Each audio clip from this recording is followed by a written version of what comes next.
Hindi ako nakabili ngayon ng sola. Duman ako kanina sa sa 7-Eleven. Walang stock yung napuntahan ko na 7-Eleven na sola. Doon pinapalipat niya ako dun sa kabila. Eh, ang layo-layo. Tapos naglakad lang ako kasi yung sasakyan doon nakapark sa may pinapagawan ng bike.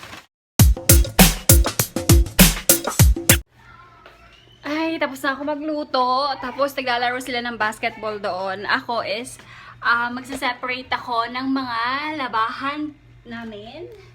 Ito yung labahan namin. Isang basket pa lang naman. Pero lalaban ko lang siya. Ay, hindi ko sure. Parang ibababad ko lang. Good luck. Kasi mawawalan na kami ng water na naman dito. So, hindi ko alam kung bababad ko lang to or matatapos ko to. Ganyan. Ang bilis kasi mawala ng water dito sa amin, nakakainis. Dati, 24 hours, 24/7 yung water. Ngayon, wala na siya. Nakakainis. Sa una lang talaga. Yung bagong lipat kami dito, hindi kami nawawala ng tubig. Pero, ayun, ngayon, lately, nawawala na talaga ng water. Naiinis ako. Hindi na ako nakakapaglaban ng gabi. Ay, morning na lang. Eh, gusto ko pa naman ng gabi maglaba kasi hindi mainit. Tapos pagka kinabukasan kasi tuyo na yung mga nilabahan ko. Kuya Jay, hinalo niya yung mga basa dito sa tuyo. Ganyan kabait yung anak ko. Yung maingay, si Kuya Jay yun. Ayan. Ay, grabe ang pawis ng nanay. Ito na aking mga labahan, yung mga white yung labahan ko. Ay, wait lang.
Hi! Wala, ayan. Naghahanda ako ng midnight snack namin since wala kaming nabili na junk food sa grocery kasi ewan ko nagkaubusan siguro.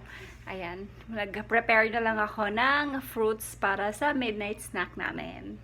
Ayan, mango, green mango, tapos apple, then isa na lang tong mangga namin na hinugi, kaya yan na lang muna.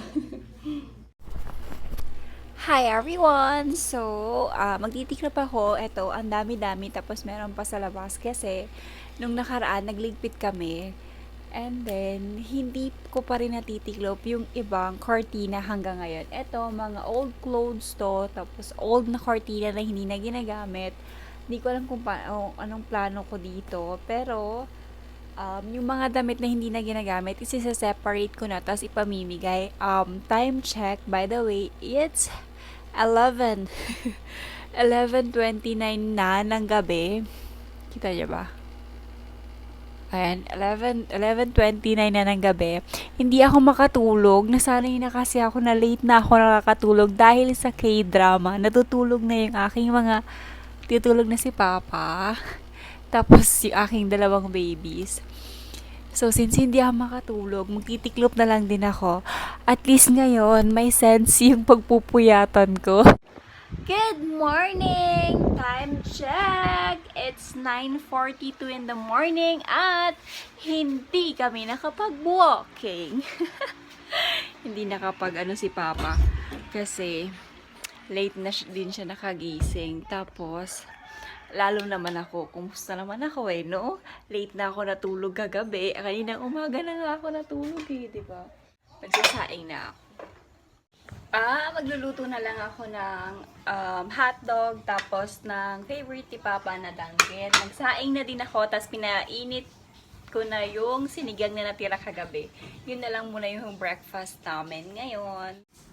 Ayan, ito yung breakfast natin today. Gumawa ako ng ganitong sausawan para sa tuyo ni Papa. Tapos yung kagabi to na kagabi to na ulam, ininit ko lang. And then hot dogs, ayan lang. Hindi pa luto yung kanin. Antayin ko pa. Kain po tayo. Naisipan ni Papa magluto ng crab. Kinataang crab to. Ang sarap. Masarap talaga ng luto ni Papa. Tapos, meron din kaming fish nilaga. Ano ba tawag dito? Fish na may sabaw. Basta, ayun. Kain. Dali.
Hi! So, ayan, naka-idlip na naman ako. Actually, idlip ba yung 2 hours natulog? Ayun, pagkatapos ko mag-lunch, ayan, nakatulog ako. Tapos, actually, pagkaalis ni Papa, nakatulog na ako. Nag-duty na si Papa. So, kami na naman ulit dito. Ang tagal-tagal na naman ni Papa umuwi. Nakakainis. Ang tagal. Pag duty, ang tagal-tagal. Tapos pag off-duty ni Papa, ang bilis niya lang magstay dito. Pero pareho lang naman. 3 days duty, tapos 3 days yung off. Wala lang. Nakaka-miss lang. Nakakaasar. Ayun. Sana umuwi na siya. Kakalis pa nga lang. Tapos malapit na tayo malapit na akong magbunot na naman ng ng pangalan para dun sa 500 pesos natin na giveaway. So good luck sa mga sasali. Ayan. Hindi ko pa nakukuha yung mga sinampay ko sa labas. Nagkahapon kasi naglaba kami ni Papa. Tapos, may nag-general cleaning nga kami kahapon. Tapos, ayan, may mga sinampay. Si Papa yung naglilinis, ako yung naglalaba ang gulo, no? Si Papa yung naglilinis ng buong bahay, ako yung naglalaba. Ang ganda na niya, no?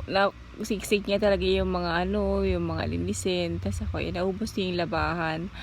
Tinatamad pa ako kunin yung linabahan ko.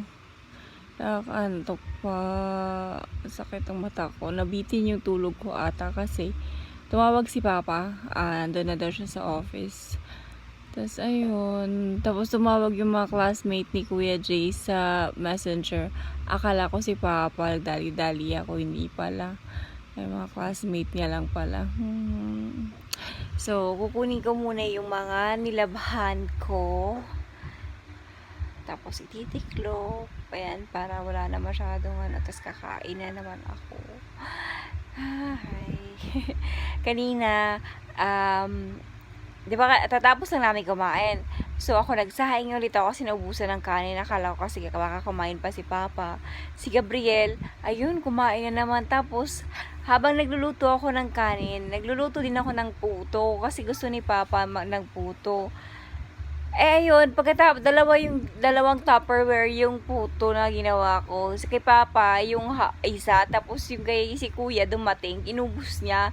Tapos yung, sakto, kakaluto lang din nung isa, yun, binanata nung dalawa. Si Gabriel, hindi na makahinga sa kabusugan.